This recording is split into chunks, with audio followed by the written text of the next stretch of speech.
Usa ka pagtuo, usa ka tingog, usa ka katawhan.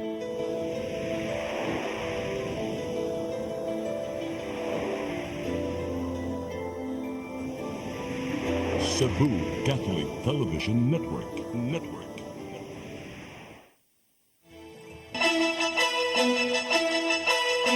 Uluhan sa mga balita sa Sayri 47. Kagamhanan sa dakbayan sa Mandawi, adunay kapin 700 ka mga regular plantelia position. Mandawi City Acting Vice Mayor Nerissa Sun Ruiz ug laing duha ka mga opposition councilors mibuhi na sa ilang gihuptang komitiba. Cashless payment ipatuman sa Mactan Cebu International Airport. Notadong kawatan ug motor sa Negros Oriental na dakpa. Sugbo, Kabisayan ug Mindanao, Pilipinas ug sa katawhan. Kutob sa maabot ng Silvia sa tibuok kalibutan, maayong hapon. Live kita karon sa CCTN Channel 47 ug kini ang tulumanon sa nagunang kasayuran nga ngay natong masayran. Tulumanon sa patas ng mga balita ug opinyon. Sa ngalan ni Dennis Tabar, ako si Danica Cabalies. Kini ang Sayre 47.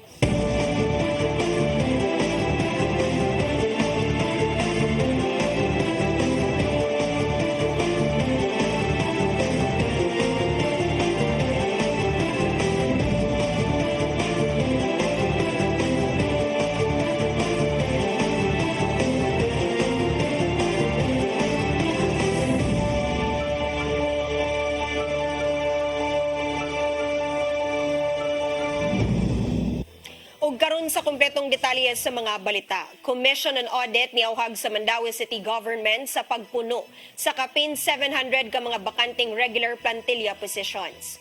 Gibadlong ang syudad sa COA tungod sa wala pag-fill up sa position bisan og adunay gigahin nga pondo. Ang kasayuran hatod ni Mary Rose Sagarino. Gibadlong sa Commission on Audit ang Mandawi City tungod sa wala pag-fill up sa 772 ka bakanting regular plantilla positions o 50% sa giaprobahan nga plantilla sugod ni atong Desyembre 31 ni aging tuig. Ang COA sa 2023 observation niini na matikdan nga adunay magamit nga appropriation nga kapin 700 million alang sa mga posisyon. Dugang pa sa COA nga tungod sa pagkabakante sa mga regular positions, ang publiko gihikawan sa mas epektibo ug epesyente nga mga serbisyo ug mga oportunidad sa trabaho alang sa mga kwalipikado nga mga aplikante. Si City Administrator Attorney Jamal James Kalipayan niingon nga nag-hire na sila og mga kwalipikadong aplikante. Ang mga bakanting trabaho giposto kaniadto pang tuig 2019. Giklaro usab ni Kalipayan nga sa Kapin City 100 nga bakanting posisyon, 256 lang niini ang adunay pondo. Tangan ang syudad adunay 878 ka regular o co-terminus nga mga empleyado. Matud ni Kalibayan nga sa paglingkod ni suspended Mayor Jonas Cortez niadtong tuig 2019, anaalang sa 600 ang plantilla positions. Siya miingon nga ang plantilla misaka human ang syudad ni initiate na og bagong mga plantilla position sukad ni atong tuig 2021 nga gisuportahan pinaagi sa mga ordinansa. Dili of course makaapas ang atoang budget niya kay as you know, as an LGU we have a budget ceiling of 45% for personnel services. Meaning, ang ato ang kanang gigamit for COS and for regular, dili mulapas og 45% sa ato ang general sa income nato for the past 3 years. Matod Bayan nga matag semana silang nagpahigayon og personal selection board. Gihimugatan niini nga taas ang proseso sa pag-hire. Dugang pa niini nga ang Human Resources Monitoring and Personal Selection Board gilangkuban sa nagkadaayang representante sa mga departamento sa City Hall sama sa City at Door. Tungod aduna pa man ang trabaho ang sakop sa selection board, hinungdan nga matag semana lang mapahigayon ang seleksyon. Maximum na ang 15 ka candidates nga naman dili man na sa within our control kung pila ka buok ang mo-apply sa usa ka posisyon. For example, there are positions nga mo-apply na po kabuok usa ka item. Imo nang each applicant is entitled to be interviewed.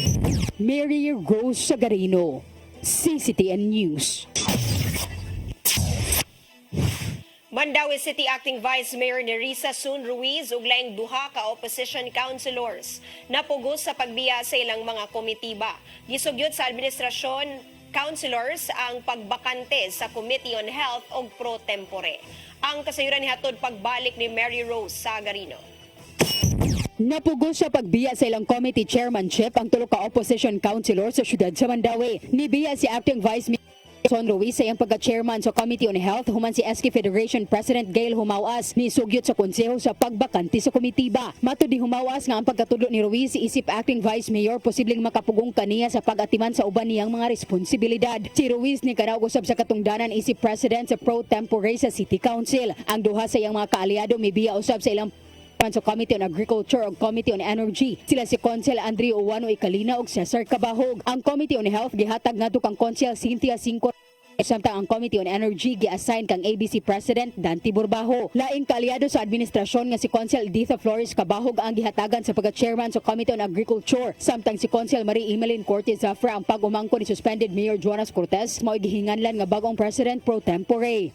Pag-list naman yung kain politika din sa Mandawi, di naman gina na to ika-deny, o na nga ilagi ming gitangtangan sa among mga positions. We always talk of unity, mo-diskurso mga unity.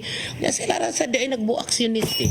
Si Federation President Gail Humawas nagkanayon ng iyang intensyon sa pagmanifest sa pagbakante sa Committee on Health ug pro tempore aron lang matabangan si Ruiz nga maminusa ng iyang obligasyon.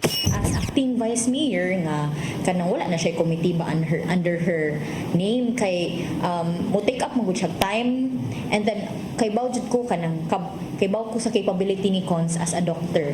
So kay baw ko kaya niya pero to lessen her burden isip tabang niya ba nga malasan ihang burden ihang trabaho maka-focus siya as acting vice mayor since karon medyo kanang kuanta kanang shaky pa ta karon no kay bag-o pa ang pagkanang succession so to help her isip tabang niya Di bang yun na ingong physical kay nga bugat, utok ra may itong gamiton. Oo. So, ilang well, it's so flimsy but klaro kayo. Dili na lang nila tago-taguon nga maunay rason kay bugat ako na kunoy vice mayor.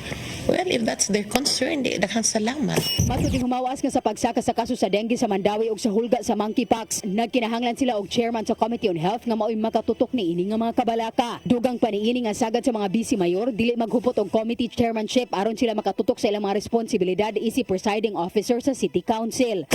kana siguro she thinks siguro nga politically motivated pero para gyud nako ma'am personally kanang tabang isip tabang gito namo niya. Gisaway ni Ruiz si Humawas human ni padayag sa iyang kabalaka sa mga trabaho nga mahimong mabiyaan ni Ruiz sa Committee on Health kay wala man makatambong si Humawas sa bisan usa ka meeting sa local health board diin siya miyembro. Si Humawas niingon nga iyang gipada ang iyang representante sa meeting sanglit busy siya kanunay sa pag-atiman sa iyang mga responsibilidad isip presidente sa SK Federation. Mary Rose Sagarino, CCTN News. Kaparian sa Basilica Menore del Santo Niño de Cebu nagsugod na sa pagpangandam alang sa Fiesta Senior karong Enero sunod tuig. Ubos kini sa bagong liderato karon sa maong simbahan. Ang kasayuran ni hatod ni Gian Navarro. Nagsugod na sa pagpangandam ang mga kaparian sa Basilica Menore del Santo Niño de Cebu alang sa Fiesta Senior 2025. Subay kini sa paglingkod sa bag-ong administrasyon, ubos silang rector nga si Father Andres Rivera Jr. Matud silang media liaison officer nga si Father Jules Almeres nga namili na sila sa bag-ong hermano o hermana mayor alang sa kapistahan sa Balaang Bata. Sila mismo ang manguna sa tanang mga kalihukan, may labot na ang Fiesta Senior. Samtang namili usab sila sa barkong gamiton isip galyon diin, sakyan kini sa milagrosong imahen ni Senior Santo Niño. Karon magud naginahinay pa big meet sa among mga clusters and other mga committees nga involved sa mga LGUs no, sama sa mga uban nga mga sectors nga included. So by this time and by the next month na mo gid murag ma-platch up ang mga kano sa magsugod. Nakigsabot usab sila sa mga sakop sa kapulisan, kasundaluhan, Coast Guard ug ubang mga otoridad. Kini aron mahanay ang hugot nga seguridad nga ipatuman sa igayong magsugod na ang mga kalihukan sa Fiesta Senior. Gikan kini sa mga prosesyon, novena masses, apil na ang giatangang fluvial procession. Actually by next week we will be meeting with some of them para tukion or mag-evaluate sa misa unsa man ang mga pwede pa namong ma-improve basing sa practices nila last Fiesta Senior. Ipaubos na sa evaluation ang nakalabay lang nga Fiesta Senior aron masuta kung aduna bay mga kabaguhan sa ilang mga pagpangandam. Kini aron masiguro nga magpabilin ang kasagrado sa maong kalihukan nga dagsaon gyud sa tanang mga deboto sa balaang bata. Gian Navarro, CCTN News. Inflation rate sa Central Visayas ni kunhod ngadto sa 3.4% niadtong buwan sa Agosto. Naguna sa mga nakasinati og pagminos sa presyo sa mga palaliton mao ang mga pagkaon. Ang kasayuran hatod pagbalik ni Gian Navarro. Gitaho sa Philippine Statistics Authority 7 nga nahimong paspas ang pagbarato sa presyo sa pipila ka mga nagunang palaliton sa Central Visayas nitong Agosto. Sa ilang report, niabot ngadto sa 3.4% ang inflation rate sa rehiyon niadto nang nakalabing buwan. Dako hinuon ang pagminos itandi sa 4.5% gikan niadtong buwan sa Hulyo. Pipila sa mga factors nga nakahatag sa downtrend nga inflation mao ang food and non-alcoholic beverages din ana sa 58.1% ang iha nga share. Nabantayan nga nakahatag og kontribusyon sa pagbarato mao ang mga lagutmon, isda ug mga utanon. Gisundan kini sa transportation diin gibase kini sa plitihan sa mga public utility vehicles apil na ang barko. Apan gitato silang supervising statistical specialist nga dunay pipila ka mga butang ang hinay-hinay na usab nga ni mahal sa iyahang kantidad. The prices have a slow increase lang, no? Meaning kung money siya ang sa una, then there's a increase also but slow lang. But take note that also other commodities that have increases. Sa kasamtangan, ana sa 3.6% ang average inflation sa Central Visayas ning tuiga. Gipasabot ni Sato nga ang nahimong pagsaka o pagkunhod sa presyo sa mga palaliton ug ubang serbisyo sa kamerkaduhan magdepende lang sa kahimtang sa palibot sama na lang siyang lakat sa panahon. And the fluctuations in the demand and supply, of course, that captures on the cost of production, and of course the global events that would somehow be have an experience in our area. Aron masiguro nga mas stabilize o magpabilin ang inflation sa presyo sa mga palitonon, gipaningkamutan sa kagamhanan ang pagbaton og igong supply sa pagkaon. Sama na lang sa gibuhat karon sa Department of Agriculture diin, giabagan nila ang mga mag-uuma aron dili magkalisod sa food production tungod sa mga pag-uwan sa La Nina. Gian Navarro, CCTN News. Cebu City Acting Mayor Raymond Alvin Garcia may pahigayon og ocular inspection sa Barangay Mambaling. Tubag kini sa panawagan sa barangay nga matagan na og solusyon ang problema sa baha ug basura sa ilang dapit. Ang kasayuran hatod ni Shariza May Uy. Duha ka dekada ng problema nga nagtambak ng basura sa Barangay Mambaling ang giatagan ng solusyon ni Cebu City Acting Mayor Raymond Alvin Garcia. Kinumana nga personal nga may pahigayon og ocular inspection si Garcia sa Sitio Napo o sa Sitio Abia tungod kay nagpakitabang na si Kapitan Rosler Salvador sa syudad aron sa paghawa na sa sapa. Nisugat kang Garcia mao ang bukid-bukid nga mga basura ug napundo nga mahugaw sa sapa. Tungod niini mimando dayon siya sa Department of Engineering and Department of Public Services nga mopadala og bako aron pagkuha sa basura. Mas grabe ni nga area diri. Pero di man gud makasulod ang atong mga ekwipo kay tungod na ay mga informal nga settlers diha.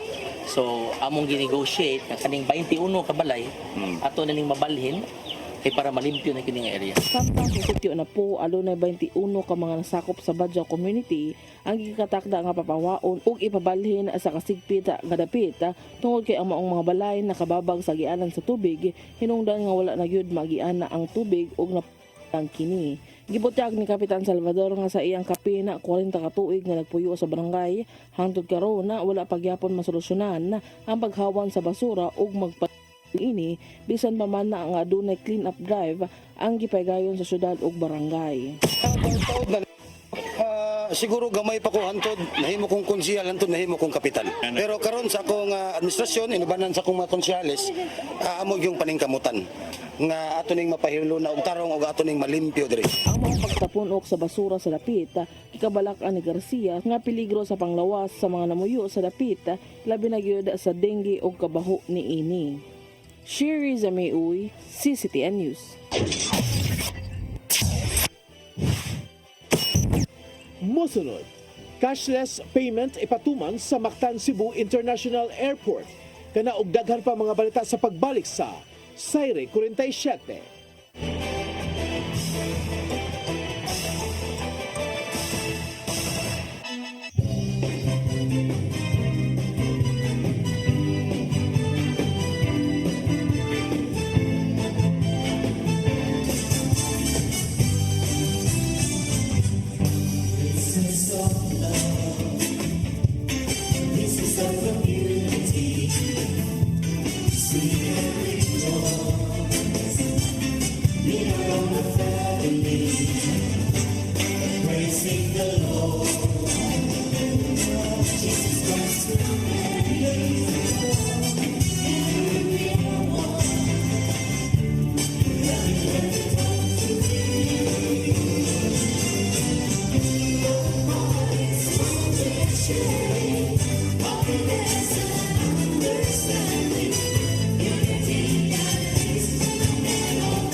Ang samang kang tambulakan, kalit na kag-abot.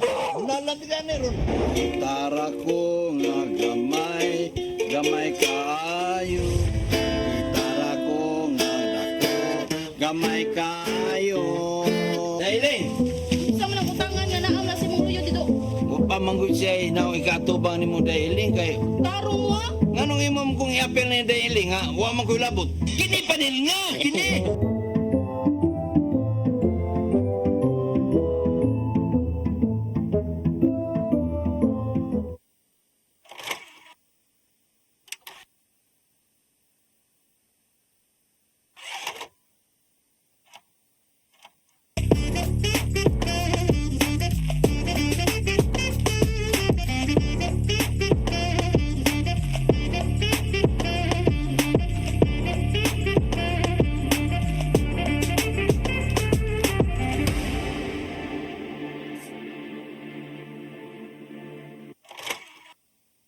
na barangay chairman o kagawa, di hahaba rin kapalpakan nila. Eh kung may matitino, mapuputo talaga yung katinoan. Lumalangap Ang hindi magagawa ng PNP, ang umamin na sila ay failure. liglig, siksik at umapaw na kuro-kuro na may kasamang kirot at tawanan. Ano ngayon? Kasama ang bago niyong paboritong tandem, Nino Bonito at Chonke Bench. Ano ngayon? Ano ngayon? Ano ngayon?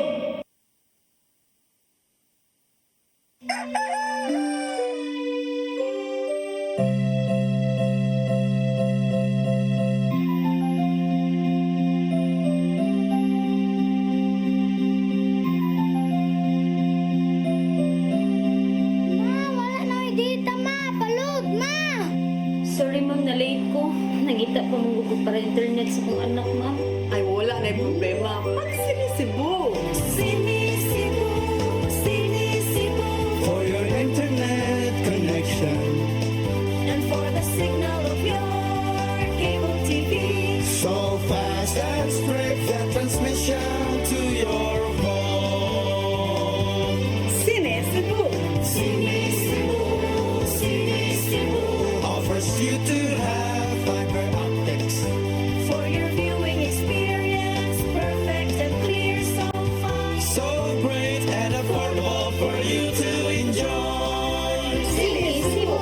Cine Cebu Television Network Incorporated offers fiber to the home broadband internet bundled with fiber to the home cable TV connection. Cine Cebu Television Network Incorporated with its operation in Metro Cebu and the whole province of Cebu soon. And affordable for you to enjoy. Cine Cebu. Ang kinabuhi puno sa hagit. Sugpil na ka, Dria! Ay, paginarte! Magdita ka! Puno sa pangutana. Bata pa gani ka kayo? Nagpuyap-puyap na ka? Kinsa man ang mga sakitin nato din ay karoon ng kinsa! Kung si buti mo'y pasabot na di! Puno sa luha. Pagpili pa, ako nga imong anak o kanay imong mga babae. Kasuko.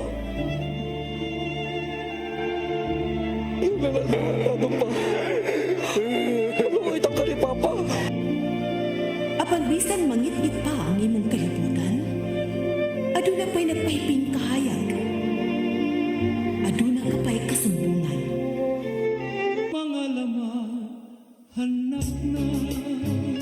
Dear Tatay, Tunog na unlod na. Nganong handong na. Wailaing pagi aron masabtan nato ang Biblia. Kinanglan nga doon na tayo relasyon kang Jesus. Hangtod sa layan natong panaguban, daghang salamat. Siya. Tunog na unlod na.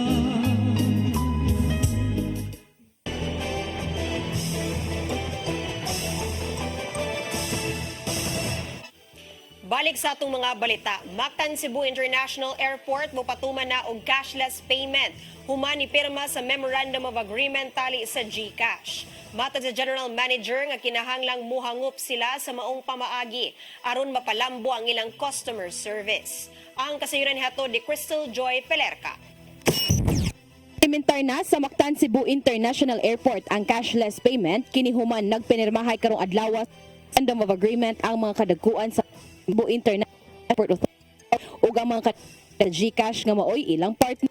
Kini nagpasabot nga ang pagbayad sa mga serbisyo sulod sa airport mamahimo nang ipaagi sa GCash pinaagi sa pag-scan sa QR code. Matod ni MCIAA General Manager o Julius Neri, ang pakigalayo nila ngadto sa GCash o sa kalaka nga EasyPort Airport, mohangop sila sa bagong teknolohiya aron mapalambo pa ang ilang customer service. So as the MCIA strives to be a truly world-class airport, we are very good to have the opportunity to partner with companies such as GCash that enable us to do cashless, contactless, secure transactions for the benefit of all our stakeholders and for the writing public. Dugang ni GM Neri nga pinaagi ni ining scan to pay, dili na mahasol ang mga pasahero. That will make it easier for them to pay, more convenient. It's also more secure because it's no risk of the payment getting lost or and the recording will also be much easier. Samtang nakita usab ni Miguel Pulido, ang Visayas and Mindanao Head for Public Sector sa GCash, nga kinahanglan usa ang airport sa mohangop sa cashless pay. Ilabi na ang mga stakeholders ni ini nagamit na usang pamaagi. So now that we're in the digital age, a lot of people are going into it. So your travelers, your merchants, your concessionaires, everyone, holders, as Sir JJ mentioned, are going into digital space. We should be also a part of it.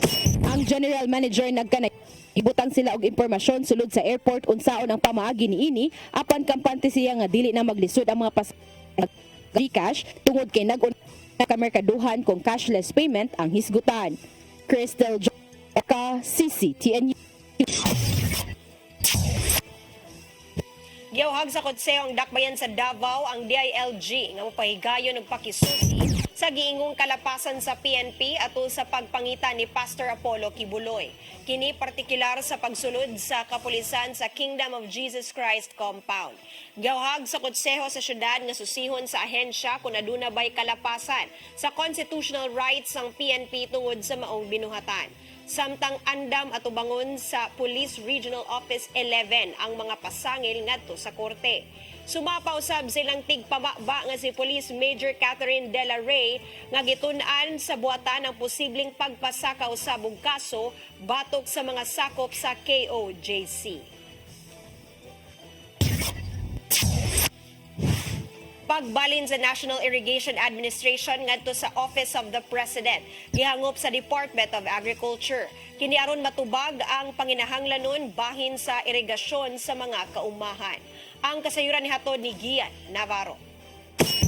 Gihangop sa Department of Agriculture ang lakang ni Presidente Ferdinand Bongbong Marcos Jr. nga ibalhin ng National Irrigation Administration ngadto sa Office of the President.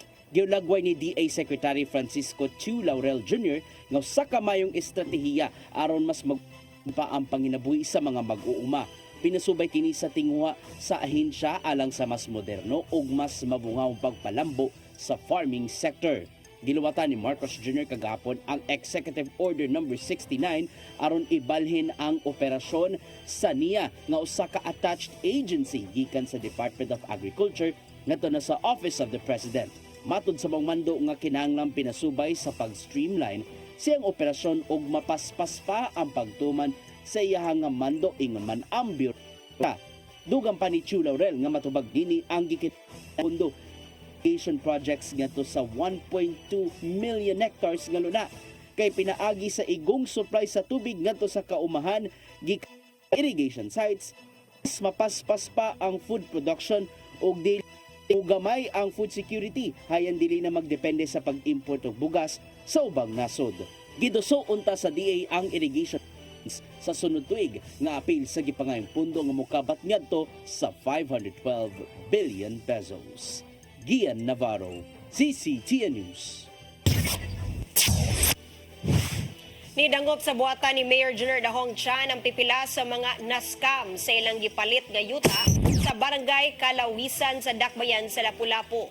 Moabot sa 430 ka mga individual ang naskam sa duha ka subdivision nga gibaligya sa usa ka kumpanya ug pipila kanila nagsugod og bayad niadto pang tuig 2016 ug ang uban nakahatag na sa ilang full payment. Apan gibutiag ni Mayor Chan nga base sa record sa Assessor's Office, fish pond ang maong luna nga gibaligya kanila ug dili kini matituluhan. Muhimo og legal action ang dakbayan sa maong reklamo ug gitambagan ang mga biktima nga dili na mulaom nga maangko ng yuta apan usa sa iyang gingusgan nga manubag ang maong kumpanya ug kinahanglang mabalik ang ilang mga bayad.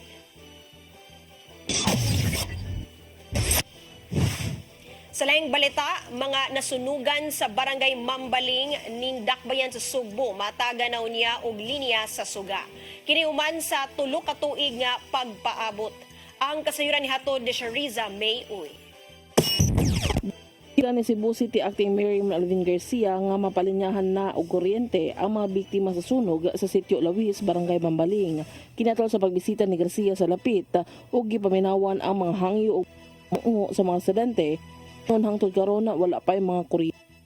Matod ni Rosler Salvador, ang sagad sa mga suliran sa mga lumupyo mao ang naglisod og kuha og mga permit sa City Hall tungod kay pribado ang luna ug uban anaa nagtukod duol sa sapa. Gani gibutyaga sa usa ka residente nga tungod kay naglisod sila og pagpalinya sa kuryente sa Visayan Electric Company Conveco, adunay pipila kanila ang nagjammer na sa kuryente ug uban nakikonek nga stable nga kuryente na sila nga mabalik ang sunog tungod sa ilang gibuhat.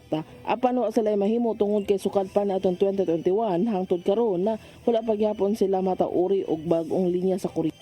Sunog nga dili gyud lalim magbalik sa uno. Ang uban nagjumper ginudanay gyud. Samtang si Garcia at tubangan sa mga tao gitawagan ng presidente sa VECO aron na nga matagan og kalinaw nga magkanaanay kuryente kini kung makakuha og permit sa syudad.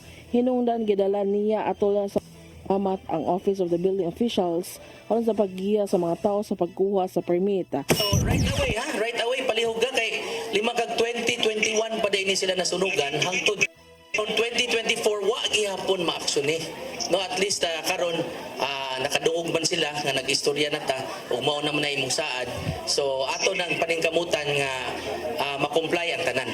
Ana sa dang diwupa nga muhatag ug maka-avail sa Let Be Their Light programa sa syudad nga mamahimo nga makaangkon og temporary connection ang mga tawo nga mga illegal settlers apan apil sa kasabutan nga mamahimo kini nga ma-disconnect kung ang luna nga giokupara na gamiton na sa tag-iya. Affidavit of undertaking nga nag-ingon nga ang kani atong permit temporary ni siya. Temporary ni siya. Musugot man ang kuana ang ubog ang beko og temporary permit basta nakay nga magkwanta mo nga kung kamito sa tag-iya ang yuta willing ta nga mo ipa-revoke ang atong electrical permit. Cherry Zamay-Uy, CCTN News. Mosunod, notadong kawatan og motor sa Negros Oriental na dakpan. Kana og daghan pa mga balita sa pagbalik sa Sayre 47.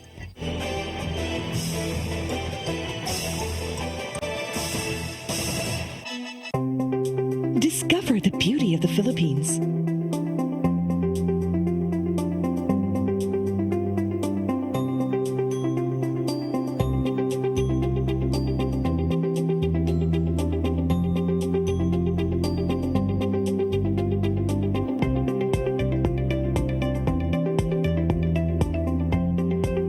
With Philippine Airlines, the country's flag carrier.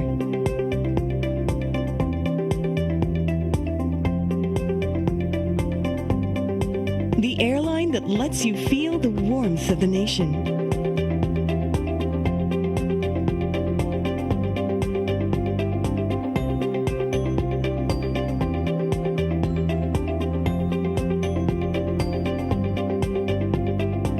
Mabuhay.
Migo George! Oh, ako? Naon sa maning tanawan niyo?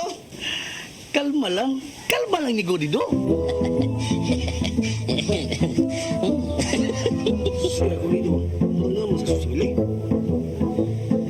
Sa'yo na. Oh, kano sa pagka mo mabutan? Murag mao siguro na inyong hiwat, ha? Oh, pagtagsa mo ni.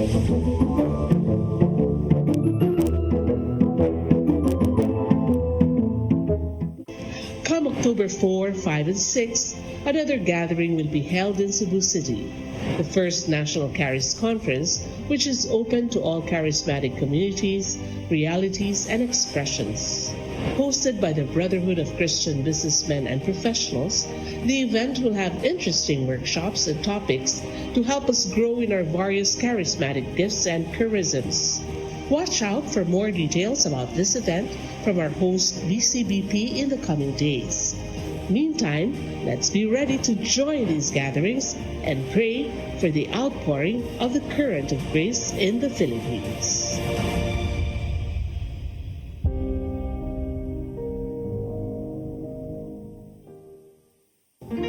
I am the God that healeth thee.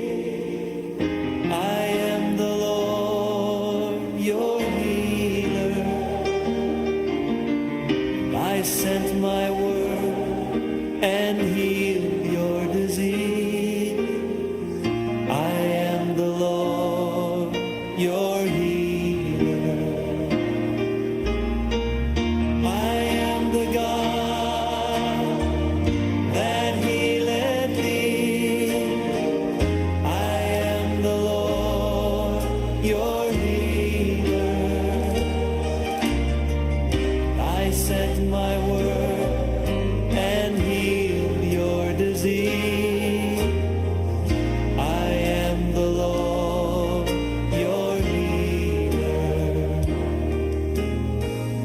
I am the God that healeth thee. I am the Lord, your healer.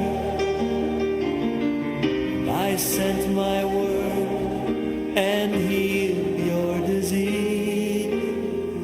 I am the Lord, your healer.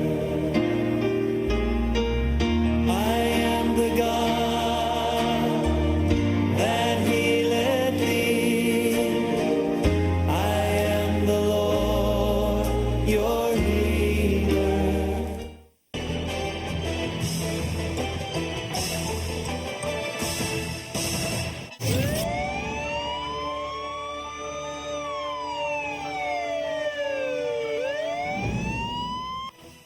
Balik sa atong mga balita, PDEA 7 mi palawom silang investigasyon kung asa gikan ang 5 ka kilo nga shabu nga nasakmit sa lalawigan sa Bohol. Probinsya sa Bohol posibleng gihimo na usab nga transshipment point sa mga durogista. Ang kasayuran hatod ni Arnold Bustamante. May panahon silang investigasyon ang Philippine Drug Enforcement Agency 7 labo sa nakuhang 5 ka kilo sa gituang shabu kang Robert Tiro, 42 anyos, dito sa Dakbayan sa Tagbilaran, probinsya sa Bohol. Niadtong Lunes sa gabi, September 9, nga mo kantidad sa 4 milyones ka pesos. Mato ni Lia Alcantara, ang information officer sa PDEA 7, nga follow-up operation kini sa unang anti-drug operation at Agosto 8, 2024 sa Marigondon, Dakbayan sa Lapu-Lapu. Di nakasakmit sila og 2 ka kilo sa gituang shabu sa pag-umangko nini nga si Mark Nino Kalinyahan. O sa silang nga subayon kung asa gikan ang maoga gidakanon sa illegal nga drugas nga nasakmit og asa usab kini padung. Sanglit kailan naman nila karon aga Bohol nga transshipment point kung agianan sa supply sa illegal nga drugas alang sa Visayas Region ug Mindanao. Gikan ni siya o confidential informant nga naay na maligya ko no dinagko dito sa Bohol gikan niya murag or dili kita mayon nga from Bohol gyud yung source kay isa pa na sa i-verify po sa atong team kay kanim kung Bohol it's mura siya Cebu na ay market dito at the same time it's also a transshipment area transshipment point agianan siya sa drug so di kita kaingon nga from there gyud ang shabu possible nagikan po to sa other nga lugar nga ipaagi lang og Bohol. Didugang sa Alcantara nga doon na pa sila himuon nga follow-up operation sa musunod nga mga semana. Apan nagdumili lang una sila sa paghatag sa dugang detalye aron dili masunog ang gihimo sa mga operatiba sa PDEA 7 o ban sa lain-laing ahensya. Lagip sila nga gipang subay aga mga personalidad nga nakalink sa mga dagkong drug personality sa tibok Pilipinas nga posibleng nagpaluyo sa pagpalusot sa maoga ginikanon sa illegal nga drugas. Napatay mga follow-up operation, ma'am. Unfortunately, dili lang pagid may makahatag og more details kay mao lagi natin mga follow-up operation yan. Ihangyo gyud ang atong intel kay basin masunog ang mga uban nato nga operation investigation. But rest assured, kung naay further development natin mga additional operation, ani, we will inform you. Gatag may additional details. Yangop sa PDS7 ang pagkasakmit sa 5 ka kilo nga shabu tungod kay kung naabot na kini sa karsada o nabaligya na sa mga drug user, dakong kadaot ang mahatag nini sa komunidad. Arnold Bustamante, CCTN. Notadong kawatan og motor dito sa Negros Oriental nga nakakawat nag-upat ka motor na dakpan sa Regional Highway Patrol Unit 7. Kasagaran siyang gipangkawatan mao kadtong iyang mga kaila. Ang kasayuran hatod pagbalik ni Arnold Bustamante. Giilangan o tanong kawatan og motor sa Negros Oriental na nagpanagyod sa mga sakop sa Provincial Highway Patrol Team sa maong lalawigan alas 10:30 sa gabi, Agosto 28 sa Dakbayan sa Dumaguete, probinsya sa Negros Oriental. Ang nadakpan giilanga si Reneboy Rio Jr., 18 anyos, taga-barangay San Antonio, lungsod sa Sibulan sa Negros Oriental. Mato ni Police Lieutenant Colonel Gilbert Parilla, Regional Chief sa PNP Highway Patrol Unit 7, nga kasagaran siya mga mabiktima. Pasab nga mga kaila. Ang iyang mga nakuha nga motorsiklo mao ang Honda Wave, Honda Beat, Honda Click ug ang katapusan mao ang Yamaha Mio. Din ang iya puros ming reklamo sa buhatan sa kapulisan sa lungsod sa Bakong. Sigon sa tangiya sa Honda Wave nga nangaligo sila dagat sa Bakong apan ang suspitsado niya sa iyang motorsiklo nga Honda Wave apan wala na niya kini iuli. Usa sa iyang mabiktima usab, usa ka lalaki nga iyang gipangayuan og tabang human nga iyang motor ang nadaot sa usa sa mga dapit sa Bakong. Tungod kay maayo kini nga nakigamigo, gitabangan sa niini og giguyod ang iyang motorsiklo paingon sa balay sa biktima ug tungod kay gabi ina gipakatulog pa siya niini sa balay apan sa pagmata sa biktima ni anang pagkabot nawagtang na ang iyang motor o gibili na lang ang gumaon ni nga motorsiklo sa suspitsado. Yes, no, at first katong iyahang amigo nga nag Honda Wave, una iyahang nangaligo sila, iyahang gikuha without the knowledge sa iyahang nanghuwang siya, no, then iyahang wala iyang giuli, iyahang gidrivean, and then naguba ang iyahang motor. And then nagian nga sa ikaduhang biktima. Kaning biktima, nagsakay uklik, gitabangan siya. And then, accordingly, dito sila natulog sa balay sa ikaduhang biktima. No? So, pag mata sa biktima, sa Honda Click, tag-iya sa Honda Click, wala na diha ang iyang motor. Gidala na ni Renny Boy. And then, si Renny Boy, nakakuha na sa another motorcycle nga kanang gibilin. Gibangan sa iyang balay. Gikuha na sad ang katong ikatulo nga motor, gikuha niya while ang motor gibilin sa tagiya atubangan sa ilahang balay. Tugod ni Parilla nga ang katapusan nga pagpangawat sa suspitsado dito kun hinitabo sa Bakong ug nakuhaan siya og CCTV nga mahinungdan nga siya na ilhan sa biktima nga gipahibaw dayon niya sa kapulisan. Nakuha pagbalik ang upat ka mga motor nga kinawat ni Rio ang gipangabandonar sa lain-laing lugar sa Negros Oriental. Pasaka na kini og upat ka ihap sa kasong pagpangawat. Yes, based sa review, no, kaning sa ikaw based sa review sa CCTV, doon na gitay CCTV nga nakuha sa ang ato investigador, that's why nailhan na sad siya nga siya ang nagkuha. And then na-recover sa ni in position sa niya ang motor.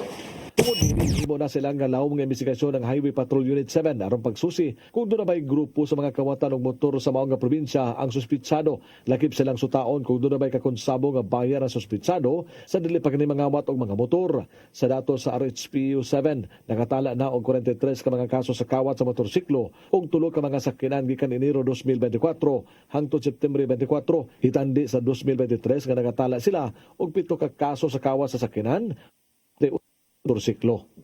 Arnold Bustamante, CCTN. 8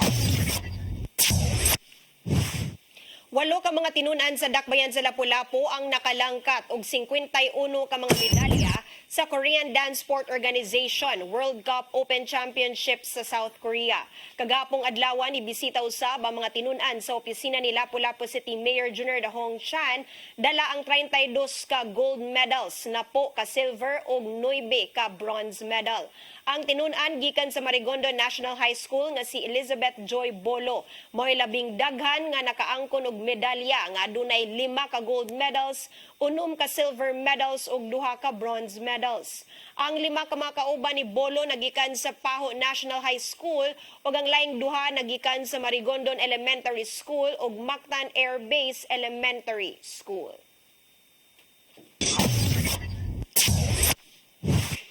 Mao Mao kadto naglangkob sa itong mga balita sa Saire 47. Sa ngalan ni Dennis Tabar, ako si Danica Caballes. Hangtod ugma sa inyong paboritong tulumanon. Saire 47.